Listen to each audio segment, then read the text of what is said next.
Hi, how you doing? My name is Noble Faulkner, private investigator. I'm CEO of Investigation Bureau of Kentucky.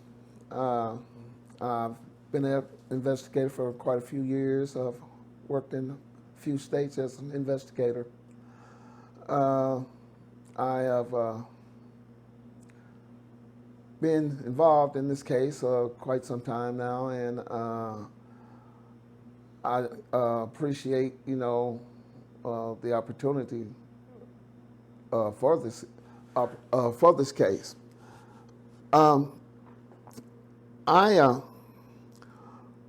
involved in this case, and when I always, look down the road at it and say, well, let's see what's going to happen here. What's going to happen next. So when I go into this thing and I say, well, okay, I like this and I like that, but this is wrong and that's wrong. So when I looked into Quincy's case, and after his mom had stopped me, I mean, not Quincy's mom, but Tamara's mom had stopped me, and asked me, are you still in, investigative work? I said, yes, She said, my daughter was involved in a situation and I'd like to know, could you look into it? I said, well, I don't know. I said, well, bring it to me, let me look at it, and I'll see. I'll give you my best opinion. So she got some information for me, brought it to me, and told me that Mr. John Poole wanted to speak to me about it. So I went to got a chance to meet Mr. Poole, and we talked about the case, And after he furnished me with some information on the case and so forth and so on, I looked at it and I said, oh, wait a minute. There's a lot of things wrong here. None of this, I mean, immediately off the bat, red flags just start popping up, man. And I was like, this is wrong, she just told her to say this and she said this. Now it was just a bunch of he said, she said, he said, she said. But when you got down to the taxes in this case, then, you have to understand that a lot of people took this case and just throwed a lot of things into it that they felt that should have been in it and that it wasn't there. And that was one of the things that made this case so difficult, because you had so many people throwing things in it and you had all these different opinions. And so when it came down to taking care of the case, they came up with the logic decision that the court came up with, But, I could come in here and tell you all day long that, hey, the sky is green, but until you look outside and see it's blue, as far as you know, the sky is green. And that's what happened in this case. The police was given, and the prosecuting attorney was given one side of the case. And the case the side that they gave was their side. And when you look at that, let's look at it this way.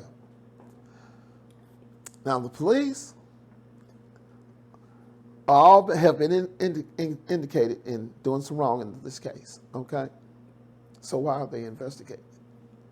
When it first came up that the assistant chief of police was having an affair with one of the key witnesses in the case, no evidence or testimony or anything, or investigation or anything else should have been accepted from the police department until all allegations of the wrongdoing in this case were cleared the police department. Now, I got an audio tape where that one of the police officers stated that he spoke with the assistant chief of police at the time this case happened, and the assistant chief of police did not want the state police in on this case. But he ended up reluctantly calling them in. But now, when you come in and you get the state police in this case, and the city didn't really want them there, okay, then when the state does their things, and after so long, all of this goes on, the prosecuting attorney can't get a case, and the two people that he had indicted for the case, they ended up walking. Now the family is upset because there is no justice for their daughter's life.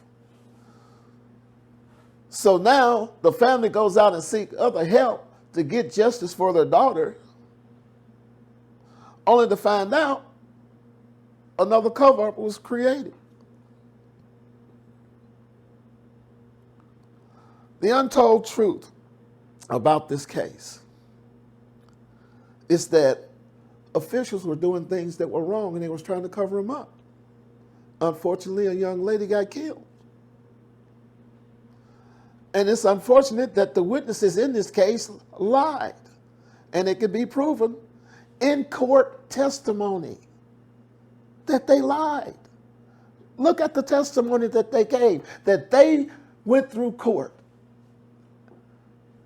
This is the testimony that they went through court with. The witness said that it was these people over here. Then, years later, they came back and said, well, it was these people over here.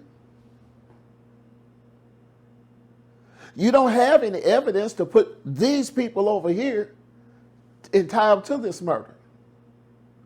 You don't have any witnesses to tie these people truthfully to this murder.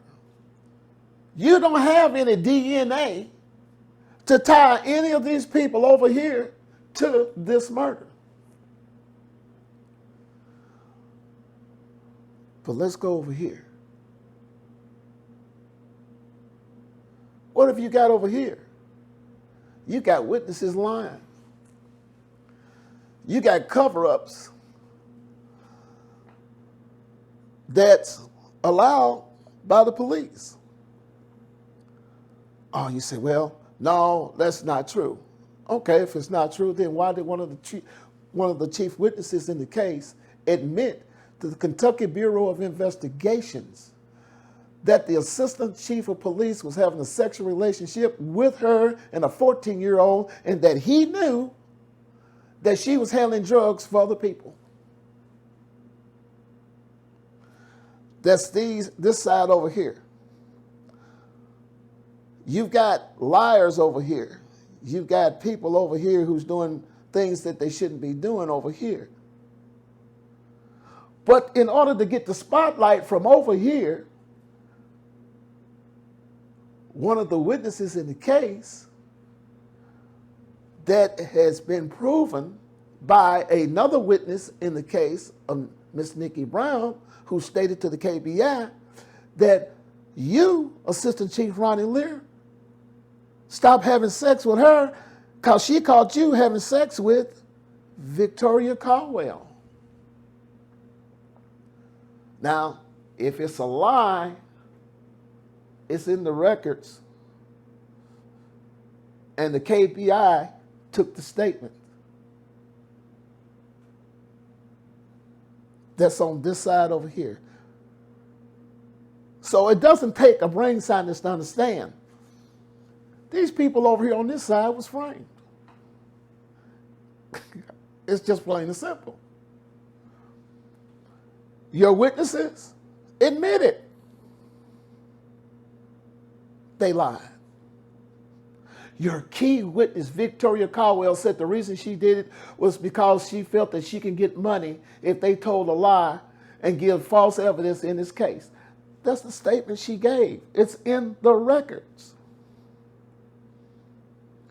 These are the things that you all prosecuted these people, indicted these people, convicted these people over here of doing, and you have no evidence, none whatsoever, to prove it. You lied on these people and sent these people to jail for something that they did not do, and you know it. Now, 22 years later, the evidence shows. Now we know it. The evidence is there. You can argue with me all day long. You can tell me I'm wrong. You can tell me anything. But you cannot argue with the facts. I didn't come in this thing with a grudge or anything.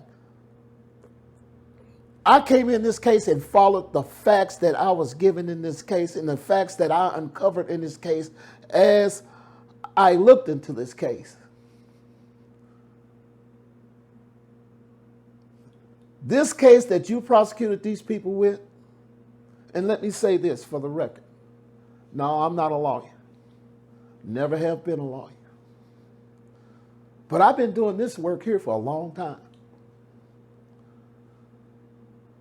I have other investigations and other homicides that I've done before, and none of them has ever been as messed up as this one.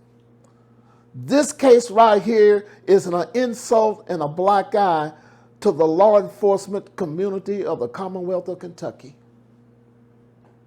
And it should be cleaned up.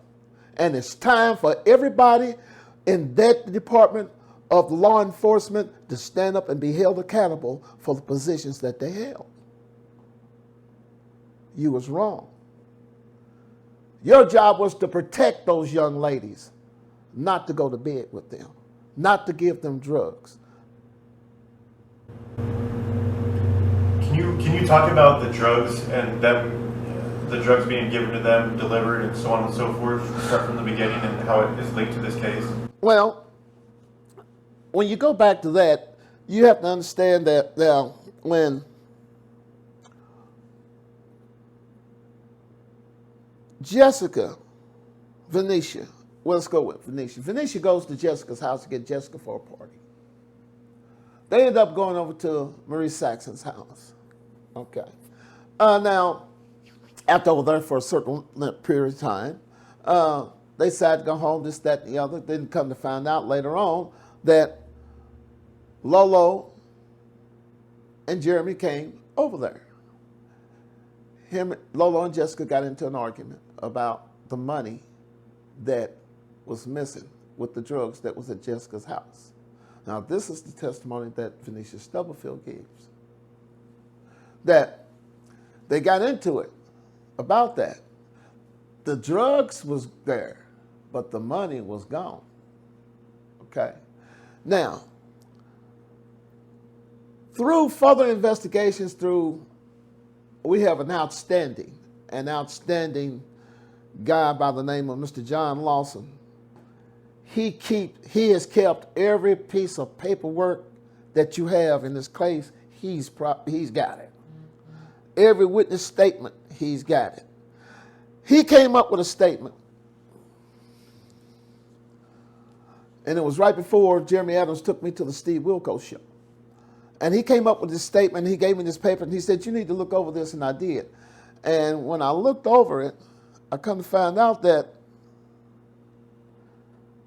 Jeremy Adams and Mr. Hargrove's son was in the drug business together. And Mr. Hargrove knew it. According to a witness who had given a statement who is now deceased, stated that Mr. Hargrove told Jeremy Adams if he ever got into anything, let him know. If it didn't lead back to him, he'd get him out of it. Well, guess what happened? Jessica Kern's murder happened. And who was thrown in the middle of it? Jeremy Adams. Who was firstly indicted, who was first arrested for her murder? Jeremy Adams and Lolo Saxon. Okay? Now, come to find out through these statements, Mr. Hargrove's son and Jeremy Adams was in the drug business together. Mr. Hargrove knew it. But now through an independent, oh, I'm sorry. Oh, you're good. Could you set it up to the left?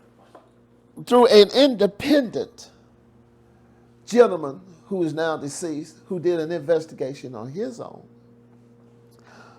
found out that he was in jail with Jeremy Adams, and found out that Jeremy Adams was selling drugs for Mr. Hargrove. That's the statement he gave. Now, when you come down to it, if, we're going to just say if, allegedly. Let's just say if Jeremy Adams and Mr. Hargrove's son was in the drug business, or was doing the drugs, and Mr. Hargrove knew about it. Okay. Then Jeremy Adams get popped with this murder case. Doesn't it seem awful logical to you that, okay, Mr. Hargrove, I know that now if I don't turn this evidence right here over to the defense in the proper allotted time that's allowed by law, it's going to be a mixture. They're going to let him go. He knew that. See, he's a prosecuting attorney. He's done went through his trial services and all of that. He's elected prosecuting attorney, so he knows his business.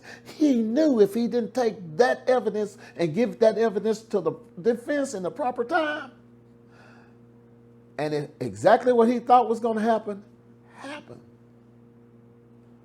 Why did it happen? You can't let them take his murder charge, because if they take his murder charge and the death penalty comes with it, they're going to put these boys to death. Do you think they want to die? No. So what they're going to do, they're going to flip on you. So the best way to stop that is lose this evidence. Let them get out freed on a mistrial. So the thing of it is this. You can't let these boys take this charge because the death penalty comes with it. So what we're going to do, we ain't going to let them flip on me, so I'm not going to go with this. So if I don't take that in there and give it to the defense attorney in this trial, I know what's going to happen. And guess what happened? They got dismissed with prejudice. They got scot-free.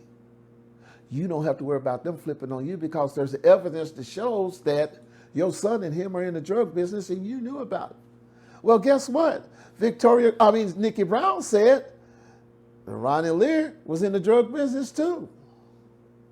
So as you and Hargrove, Ronnie Lear and Hargrove, in the drug business, according to these witnesses. So when you get down to the drugs, it all came down to about the money that was missing in Jessica's apartment because the drugs were at Jessica's apartment. Ronnie Lear knew that.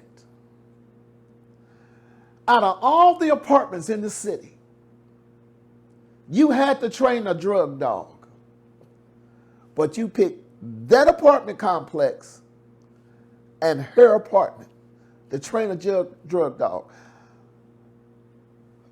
As far as you knew, up until her death, should have known, is that she was a model citizen. Unless you had evidence otherwise for you to believe that she was dealing in drugs. But out of all the apartments, you picked that apartment, who is attached to a girl that's attached to you and your son, Mr. Hargrove. So Ronnie Lear had to get in there and with that drug dog and find those drugs that was left. But what he didn't know was the drugs was already gone because Jeremy Adams was ran off that night by the apartment complex manager.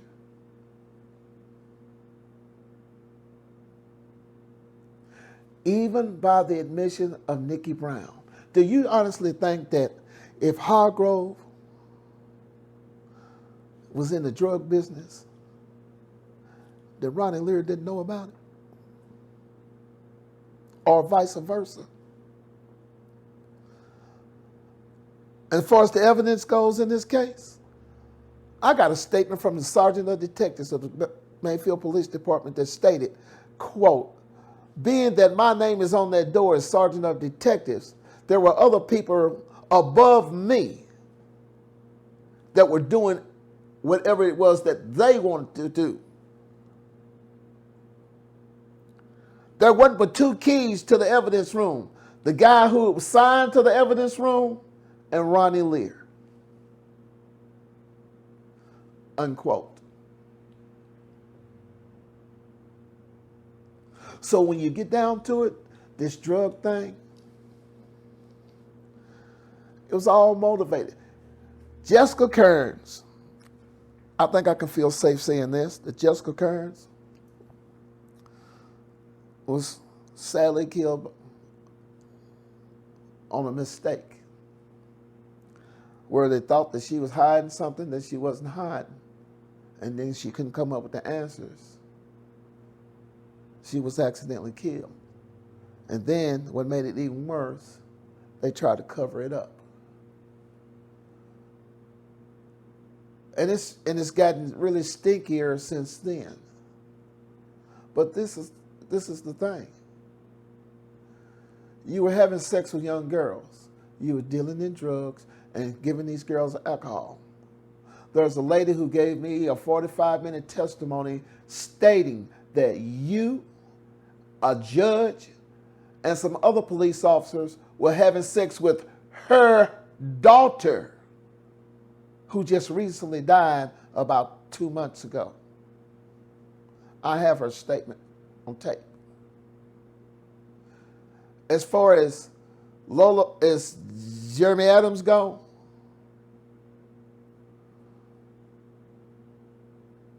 it wasn't me who put you in this case. The lady at the BP station acknowledged you in this case. The ladies at the Coffee Cup restaurant acknowledged you in this case. The lady at the Plaza Apartments is the one who named you in this case. All these people from different walks of life named you in this case. You said you didn't do it. You even went on to Steve Wilco and they gave you a little whatever to say that you told the truth. Well, the Kentucky State Police gave you one and you showed deception in it twice. We have evidence to prove and show that in your handwriting you wrote to another lady by the name of Susan Galbraith and stated to her in those letters that you got copies and everything else of the witnesses' statements, everything that she brought you, you already had because you got it from the police department. You're the one, Jeremy Adams, who said that I made a deal in order to get off of charges, other charges that I had. It's in your writing, your handwriting in your letters.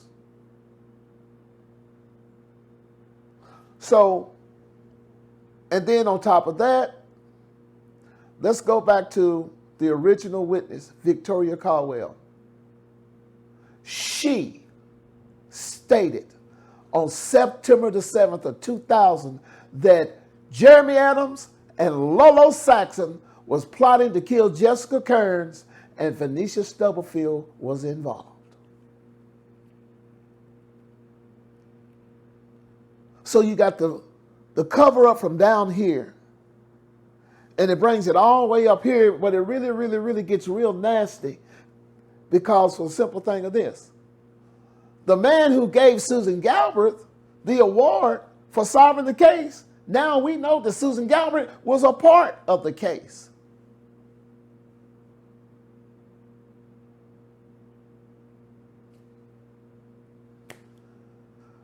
We got evidence to show that Susan Galbraith already knew about this thing.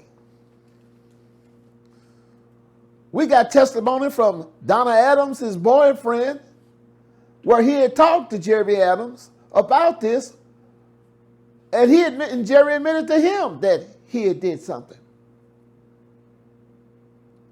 We have it. We have the statements. We have the records. You can argue with me all day long, but you can't argue with these facts. Okay.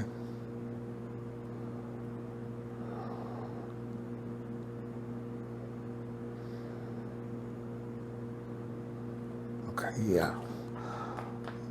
I was looking for that plastic bottle. That's what I was looking for.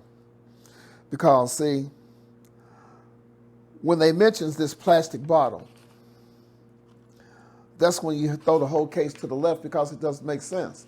Why would I get gas? If I got gas in a gas can and I'm going to put gas in a car, why am I going to pour the gas into a plastic bottle then go pour it in the car? Doesn't make sense. See, like I asked Mr. Hargrove, I asked him, I said, what about this evidence to come up missing? Did no evidence come up missing? Yes, it did. Would you be able to set your keys down real quick so the mic doesn't get up? Oh, damn it, put these. I said, oh, yes, it did. It came up. I said, there was evidence. I said, certain items didn't, oh, no, all the evidence. I said, no, it did, Mr. Hargrove. I said, let me show you a picture of the crime scene. I said, you see these items here? They didn't show up. But more important, I still want to know, why is it that you've got a box of evidence in a capital murder case sitting on your desk and you left it there overnight? You've got to be smarter than attorney than that. That's just plain negligence. That's negligence. I don't care how you look at it. As far as the police department go, Ronnie Lear, you put a police officer in charge of this case that had no experience, none whatsoever. Hadn't even been to a homicide school yet. Had no investigation experience of a homicide whatsoever. That's negligence. You told the medical examiner that there was no need for the girl's clothes and stuff. When anybody knows in any homicide, every piece of evidence that you gather is vital to that case. You don't throw it away. That's negligence.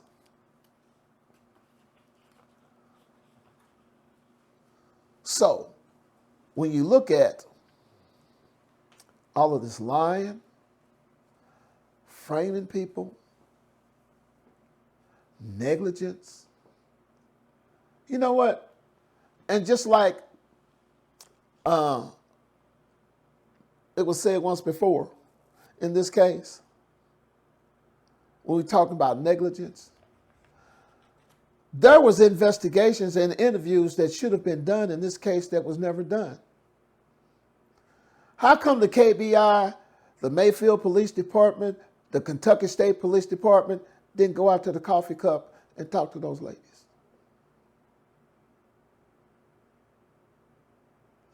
Only to find out years later that one of the ladies who worked at the coffee cup, her daughter was one of the girls who was having sex with these people. And she made her daughter tell the truth. Which a judge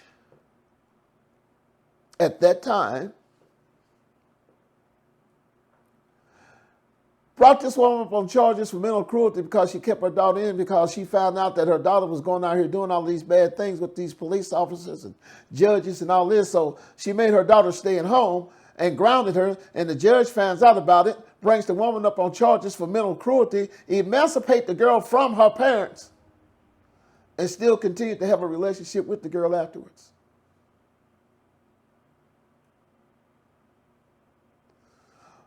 But the same judge is implicated in all of this. And you got to understand something. And a lot of people say, well, why did it take all of this time? Well, it's like this. You look at the people that are in this case. You got a judge, a prosecuting attorney, assistant chief of police, 7 police officers. You're dealing with people who have power and authority. And they've had that power and authority for a very long time. And they've had it so long to where that now if they say sit down, don't nobody ask no questions, they just sit down.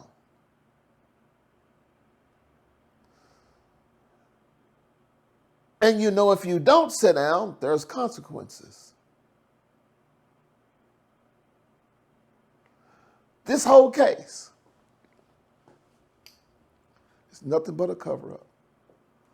for a small town who's doing bad things. Unfortunately, it took the death of a young lady to bring it all to the light. It's wrong. It's definitely wrong. The witnesses, the people who are involved, and I'm not just talking about only the witnesses. You look at the KBI, the Attorney General's office, Miss Barbara Whaley. We got a witness to state that she told her what to do, what to say, when to say, and how to say it. That's involved into this case. Lee Wise, Robert O'Neill. We got a witness that's on tape stating that you told her to say this, this, this, and this in this case, which was a lie.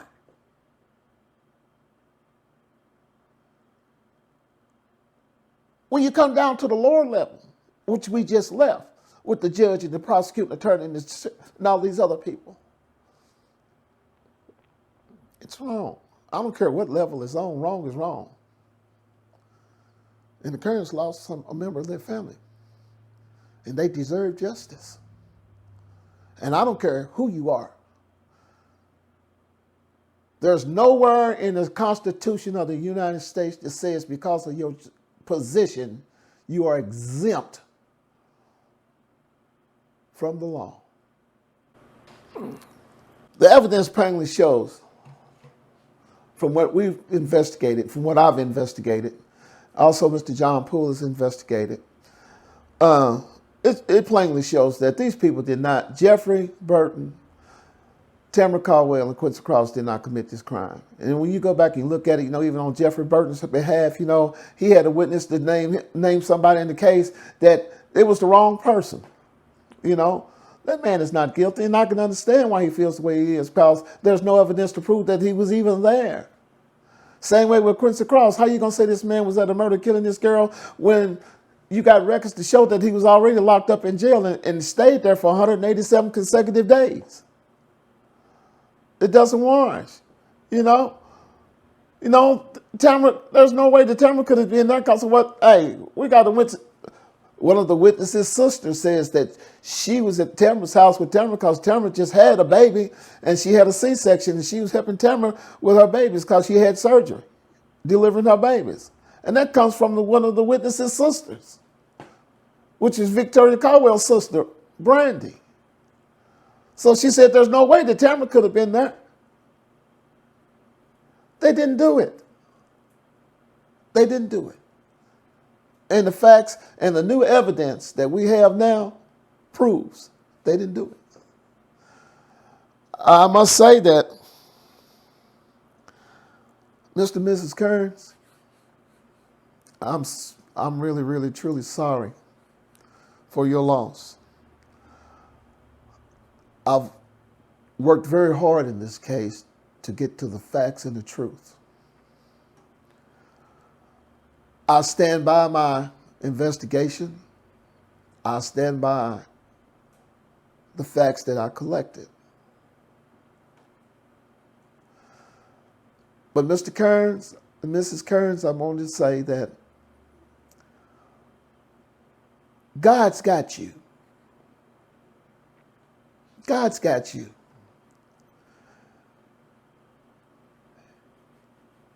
He's a wonderful God. Even though we go through travesties and tragedies in life, He still got us. Keep your hand in God's hand. The truth will come out. Believe me, the truth will come out. When I first took this case, I asked God to lead me and guide me in this case. And He led me and He's guided me. That's why I'll stand by my facts in my investigation. Because God is not going to lead me wrong. And I know that. Mrs. Kearns, Mr. Kearns, keep the faith. Keep your hand in God's hands. This will all come out. God bless you.